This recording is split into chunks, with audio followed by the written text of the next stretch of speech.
나왔어요? 11시요. 11시. 매주 아니에요.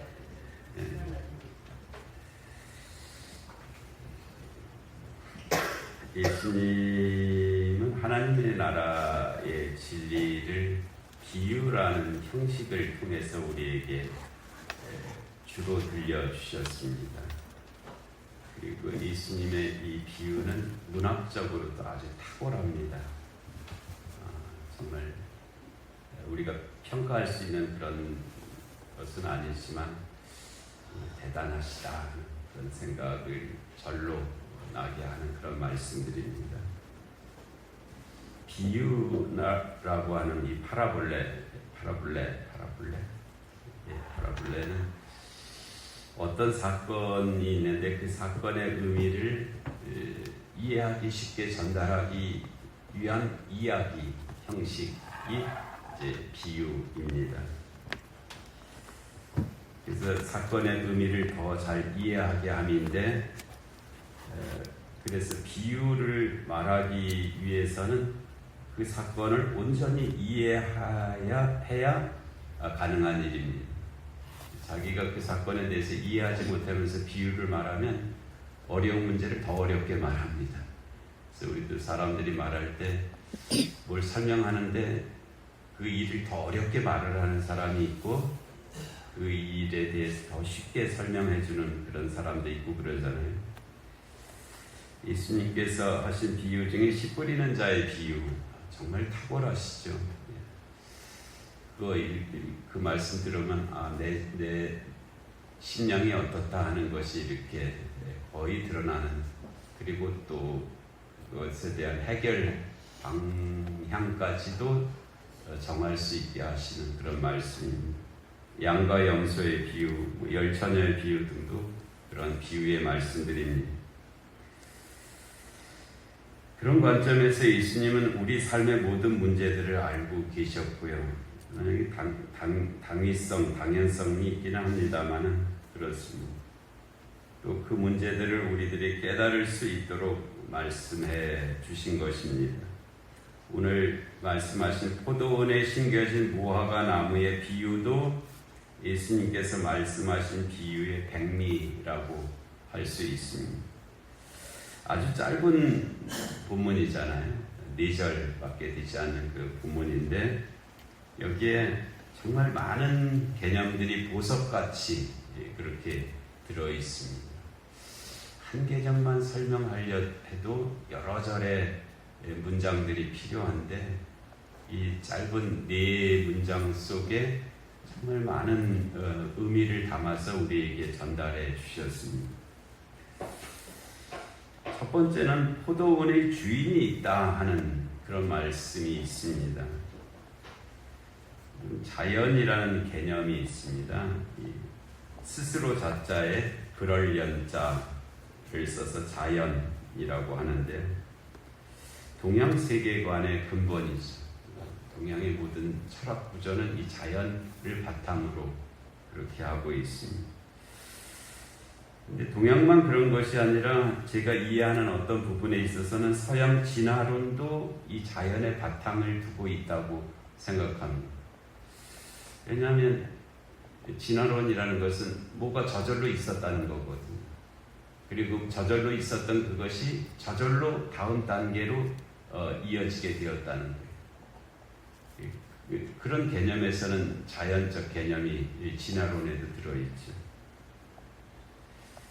그런데 성경은 모든 만물에는 창조주가 계시다라고 말씀하고 있습니다. 모든 만물입니다. 만유죠, 만유. 만유에는 창조주가 계시다라고 말씀하시고 있습니다. 태초에 브레시트에 하나님이 천지를 창조하셨다 하였고 또 태초에 이 아르케의 태초에 말씀이 계셨다 하였습니다. 존재하는 모든 것들은 스스로 되어진 것이 아니고 자연이 아니고 그것들을 창조하신 이가 계시다 하는 말씀을 하시고 있습니다. 우리가 이 척박한 도시에서 아스팔트에서 꽃을 피우는 민들레를 가끔 보잖아요. 봄에 그런 모습들 많이 보는데 어떻게 저렇게 아름답고, 그런데 저 흙도 없어 보이는 아스팔트 그 틈새에서 저런 꽃을 피워낼까. 우주 공간에 신비한 줄을 치는 거미를 보면 놀랍죠. 야, 저 공간 안에다 저런 거미줄을 만들어낼 수 있을까? 또 저런 모양과 색이 있을까 싶은 열대어들 보면은 신기하죠. 어떻게 사람이 정말 대단한 화가가 색을 칠해도 저렇게는 못 칠하겠다 싶은 그런 열대어들이 있습니다. 그것들을 보면 저게 우연히 저절로 만들어진 결과물이 아니고 창조주가 계시다 하는 것을 믿지 않을 수가 없습니다. 그런 것들이 어찌 저절로 되어졌다고 말하겠습니다. 우리가 저절로 되어지는 것들이 그렇게 큰 가치나 그 개념들이 아니거든요.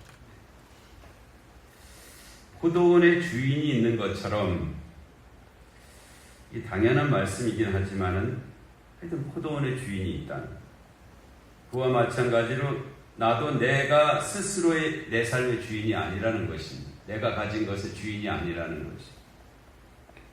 주인 되시는 주님이 계시다 하는 것을 알라 하는 말씀이 이 평범한 비유 속에 포도원의 주인이 있다라는 이 말씀 속에 들어 있습니다. 이 포도원 주인이 포도원에 무화과 나무를 심었습니다. 포도원에는 포도가 심겨진 것이 마땅하죠. 포도원에 무화과 나무가 심겨졌기 때문에 오늘의 말씀이 이어지고 있습니다.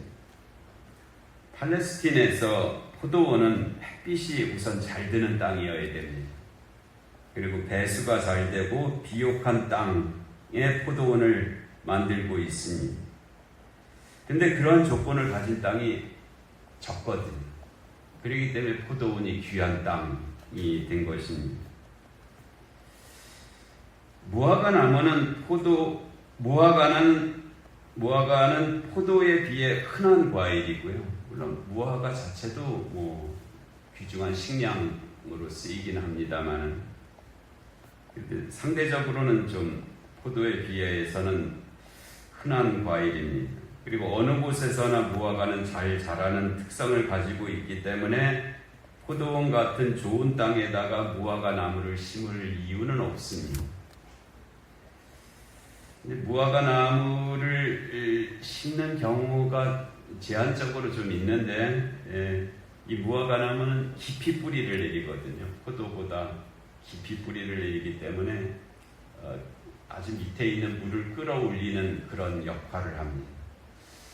잡초들이 그런 역할을 하는데, 우리 지금 지구 환경이 이렇게 피폐해진 그 상당 부분이 농사에 있습니다.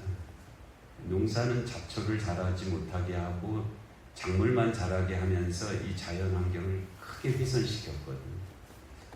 양면성이 있기 때문에 어떻다고 말하기는 좀 어렵지만은, 하여튼 이 무화과 나무는 깊은 곳에서 물을 끌어올리는 그런 능력이 있어서 포도원을 좀 건강하게 만드는 그런 역할을 하는 그런 작용도 하고 있고요. 이 포도원이 건조한 기후이고 햇볕이 강하게 내려지고 있기 때문에 군데 좀 이 무화과 나무가 있으면 적당한 그늘을 만들어주는 그런 역할도 합니다.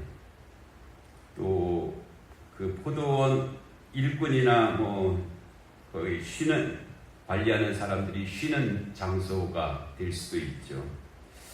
그런 실용적인 이유 때문에 포도원에 무화과 나무가 심겨지는 일도 있고, 또 실제적으로 무화과 열매를 위해서 심었을 수도 있습니다. 하여튼 여러 가지 이유가 있죠. 그러나 이것은 특별한 경우이고, 일반적으로는 포도원에 포도가 심어지지 무화과 나무는 심겨지지 않습니다. 이 포도원에 무화과 나무가 심겨졌다는 것은 주인의 뜻함이 있기 때문에, 주인이 뜻하는 바가 있기 때문에 이 포도원에 무화과 나무가 심겨진 것입니다. 이는 이스라엘이 하나님의 백성이 된 것이 그러하다는 것입니다. 또 제자들이 주님께로 부르심과 택하심을 받은 것이 그러하다는 말씀이고요. 이 말씀을 듣는 우리들의 삶의 자리가 그러하다는 것이죠. 우리들의 지금 삶의 자리를 감당할 만한 그런 충분한 자격이 있어서 우리가 이 자리에 있는 것은 아니라는 뜻입니다. 내가 지금 살고 있는 내 삶의 조건들이 당연하고 마땅한 것이 아니라는 뜻이에요. 하나님의 특별한 은혜와 섭리 가운데 되어진 일이다 하는 것을 말씀하시고 있습니다. 그럼 감사라는 것이 그런 조건을 가지고 있습니다. 내가 마땅히 누려야 될 기대치와 내가 받는 것 사이의 관계잖아요. 내가 기대했던 것보다 더 많이 받으면 감사, 내가 기대했던 것보다 모자라면 원망, 불평, 이렇게 되잖아요.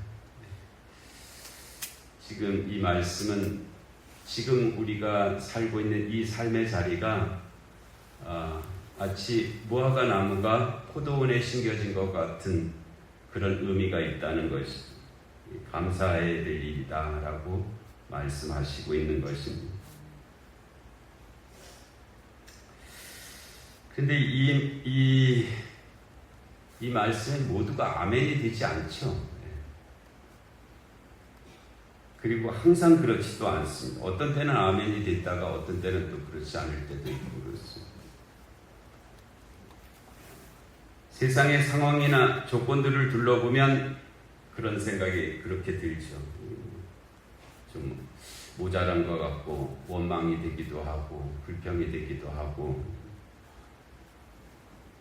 그런데 하나님의 말씀에 비춰보면 어느 순간에 아멘이 될 때가 있습니다.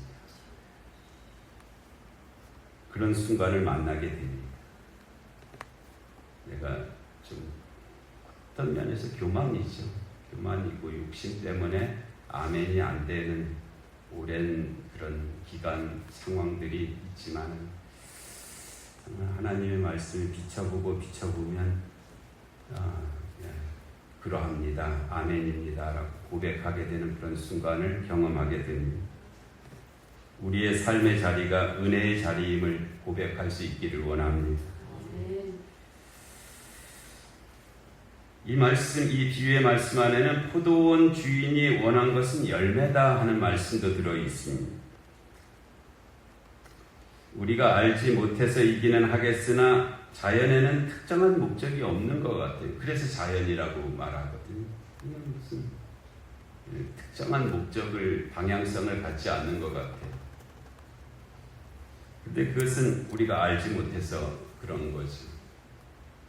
어느 유명 가수가 부른 바람의 노래라는 그 가사가 이렇습니다. 살면서 듣게 될까? 언젠가는 바람의 노래를. 세월 가면 그때는 알게 될까? 꽃이 지는 이유를. 나를 떠난 사람들과 만나게 될 또 다른 사람들. 스쳐가는 인연과 그리움은 어느 곳으로 가는가? 나의 작은 지혜로는 알 수가 없네.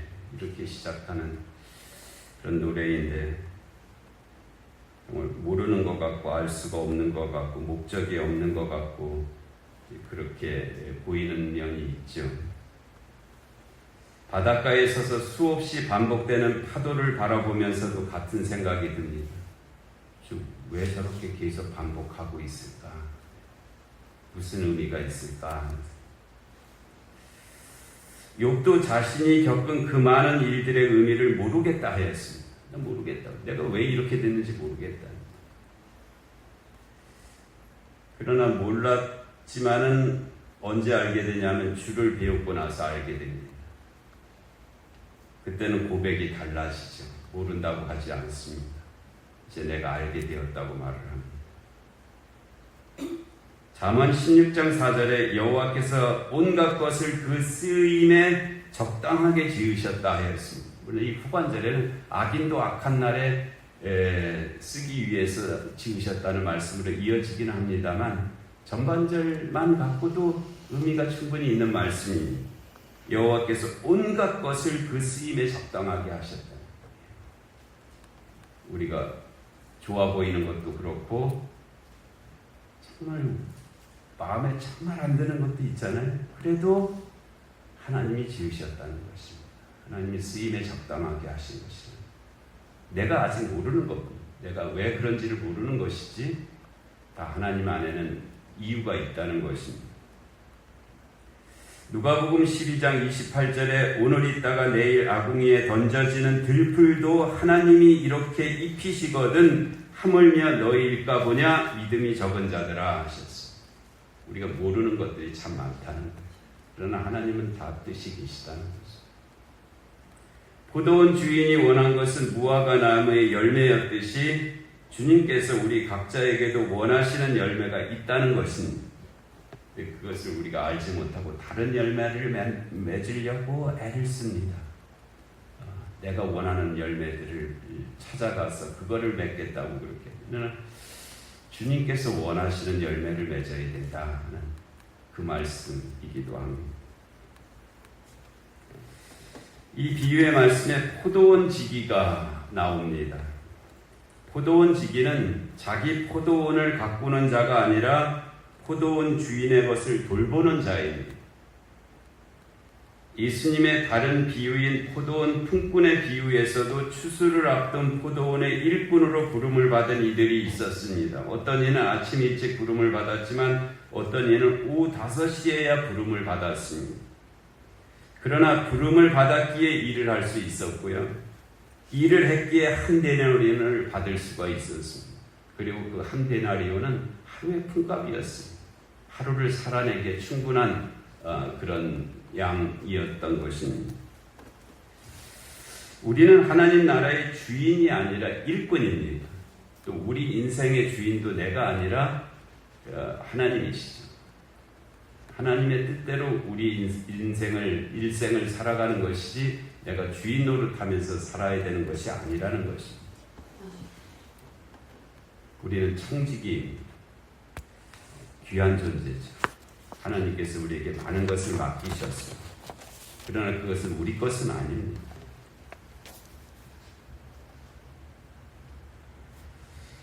포도원 주인은 포도원 지기에게 3년 동안 기다리며 열매를 구했으나 얻지 못했으니 찍어버리라 하였습니다.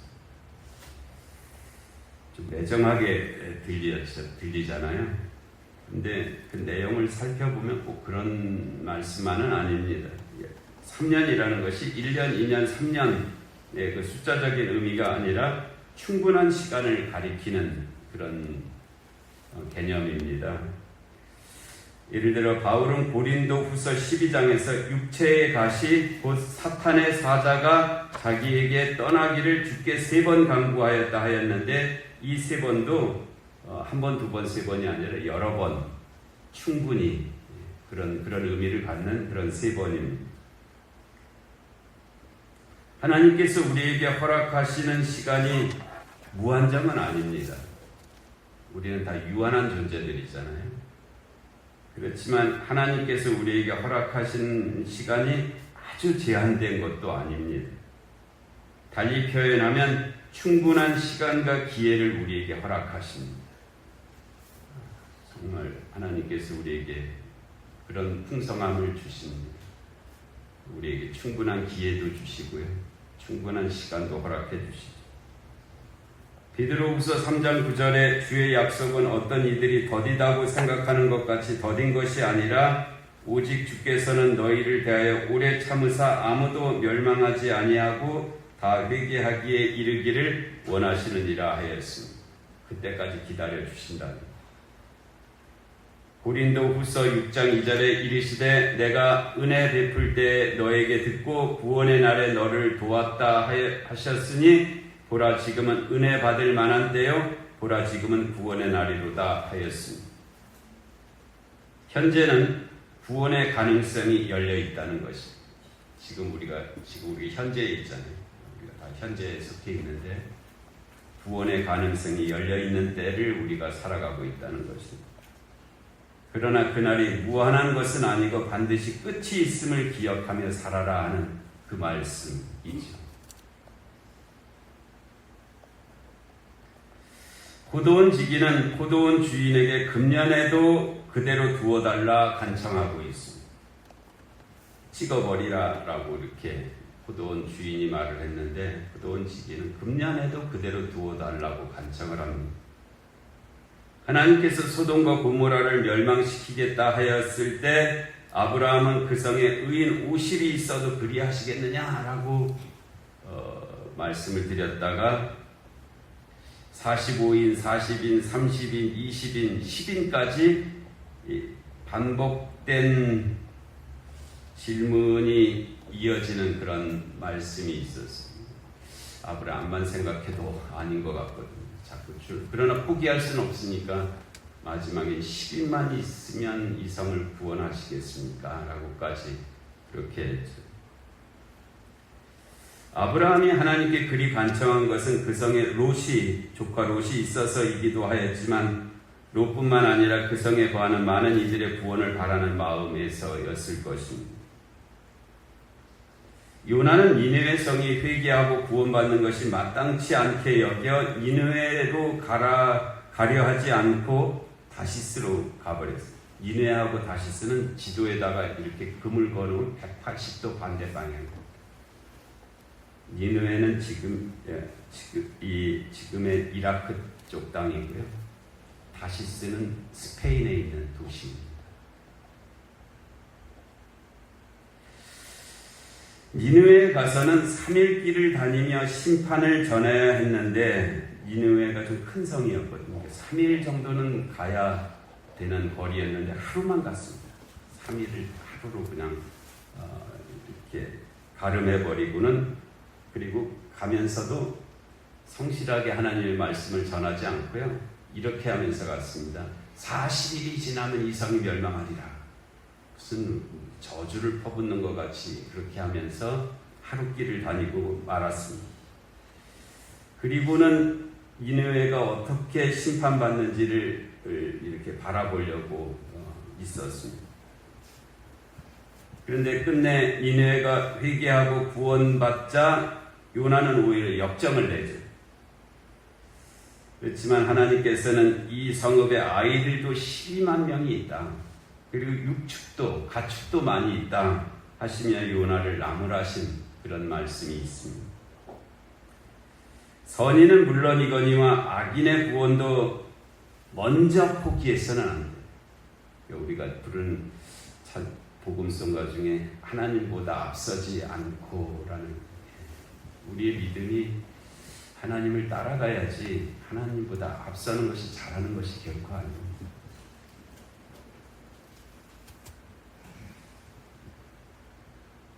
그래서 그들의 구원을 기다리며 간구할 일이죠. 선인은 물론 악인까지도 그렇습니다. 내가 정말 못되게 여겨지는 그 사람의 구원도 기다리며 간구해야 한다는 말씀입니다. 왜냐하면 하나님께서 나를 오랫동안 기다려주셨잖아요. 정말 하나님께서 나를 오랫동안 기다려주셨기 때문에 내가 지금 여기에 있기 때문에 그러합니다. 그래서 먼저 믿은 우리들이 타자들을 향한 삶의 태도가 그러해야 된다 하는 말씀을 주시고 있습니다.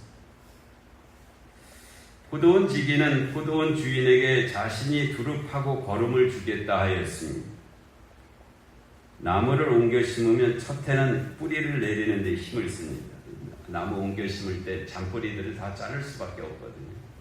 그러니까는 그렇게 옮겨 심겨진 나무는 그때서부터 이제 뿌리에서 잔뿌리들을 큰 뿌리들은 물을 흡수를 못합니다. 영양분을 흡수를 못해요. 물을 흡수하는 것은 잔뿌리가 하는 일입니다. 그래서 잔뿌리들을 내는데 한 해를 보냅니다. 둘째 해부터 이제 새 가지를 내고 꽃을 피우고 조금 열매를 조금 맺으려고 그렇게 합니다. 이때 이제 거름을 주면 이미 내렸던 뿌리가 거름을 받아들이며 셋째 해부터 열매를 맺기 시작을 합니다. 거름을 줄 때에는 뿌리에서 떨어져 두릅하고 거름을 줘야 됩니다. 나무 밑둥에다 바로 주면 소용도 없고요.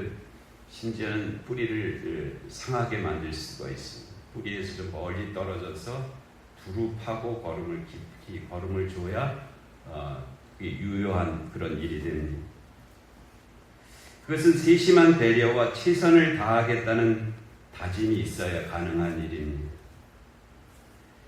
남을 돕겠다고 하는 것이, 남을 위로한다고 하는 것이 부담이나 심지어는 상처를 주는 일도 있습니다. 그렇게 해서는 안 됩니다.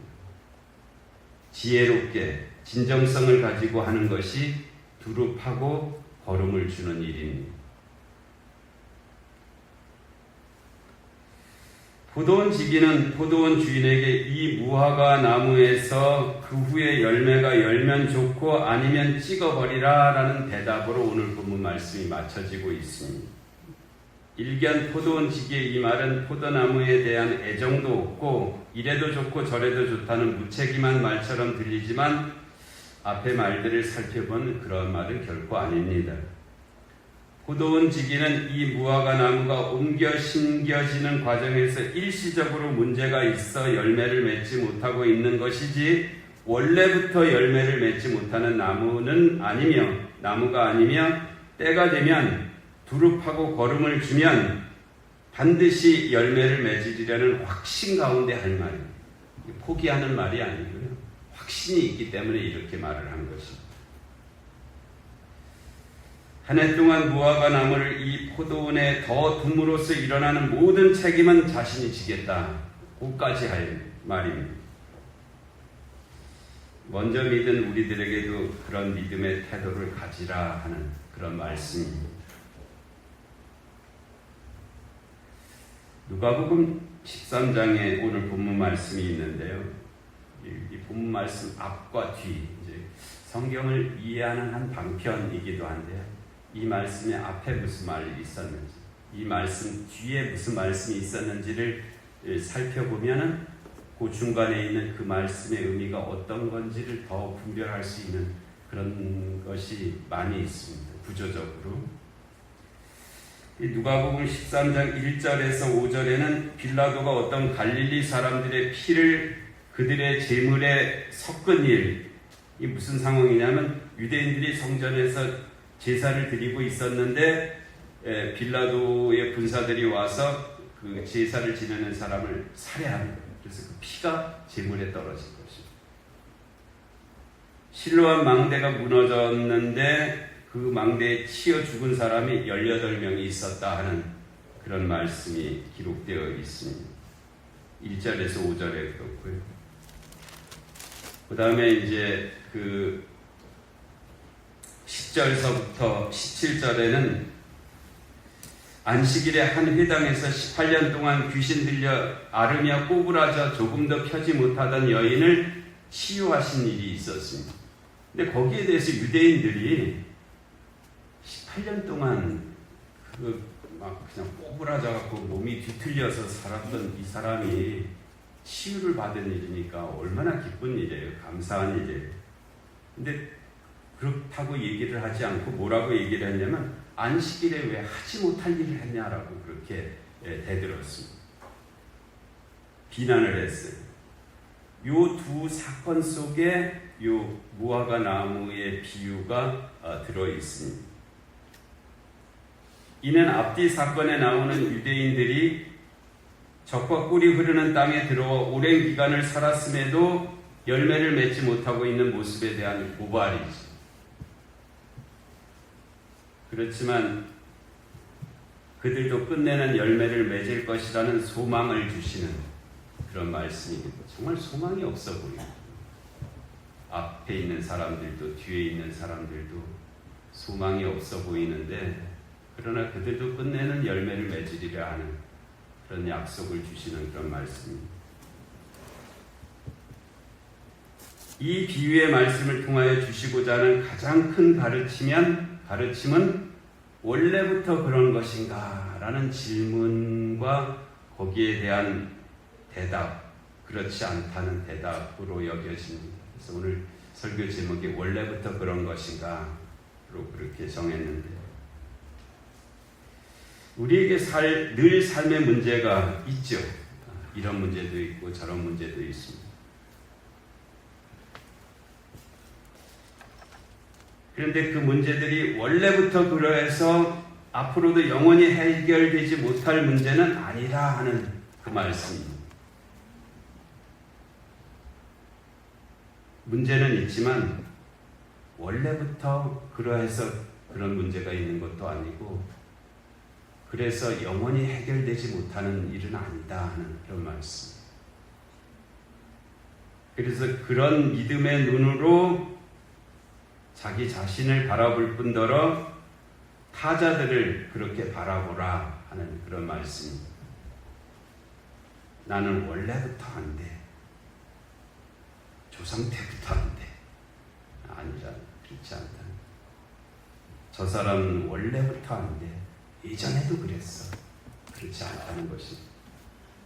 우리 교회는 원래부터 안 돼. 다른 사람들이 늘 그렇게 말해왔어. 아니라는 것입니다. 이 나라는 원래부터 안 돼, 이 문제는 원래부터 안 돼가 아니라는 것입니다. 문제가 있다는 것은 인정해야 할 사실이지만 애정을 갖고 기다려주고 두릅하고 걸음을 주면 반드시 해결될 것이라는 믿음을 가지고 살라는 그런 말씀입니다. 어거스틴의 어머니 이름이 모니카였는데요. 아들의 회심을 위해서 기도하며 18년을 기다렸습니다. 끝내 그 아들이 회심했고요. 그가 고대 교회에서 중세 교회로 들어가는 과정에서 우리가 믿는 바를 신학적으로 정리한 위대한 인물, 신학자가 되었습니다. 그래서 어거스틴 이후의 신학은 어거스틴 신학의 주석일 따름이라는 말이 있을 정도로 그가 위대한 역할을 했습니다. 그와 같이 되어지는 과정에서 그의 어머니가 18년 동안이나 눈물을 흘리면서 그를 기다려주고 있었습니다. 내가 누군가에 대해 희망을 잃지 않고, 이 누군가가 좀 복잡하죠. 내가 마음에 드는 사람에게 대해서 희망을 왜 포기하겠습니까? 정말 마음에 들지 않는 못되게 여겨지는 그런 사람도 이 누군가에게 포함되어 있죠. 그렇지만 그 누군가에 대해서 희망을 잃지 않고 내가 할 수 있는 바를 힘써 감당한다면 그는 하나님이 원하시는 그 열매를 맺는 삶이 될 것입니다. 주님의 은총이 함께 하시는 줄로 믿습니다. 은혜로우신 하나님 아버지, 오늘 거룩한 주일 포도원에 심겨진 무화과 나무의 비유를 통해서 여러 말씀을 하나님 저에게 주셨는데 그 말씀들이 들려지게 하시고 그 말씀에 힘입어 하나님 살아가게 하여 주시옵소서. 예수님의 이름으로 기도하옵나이다. 아멘.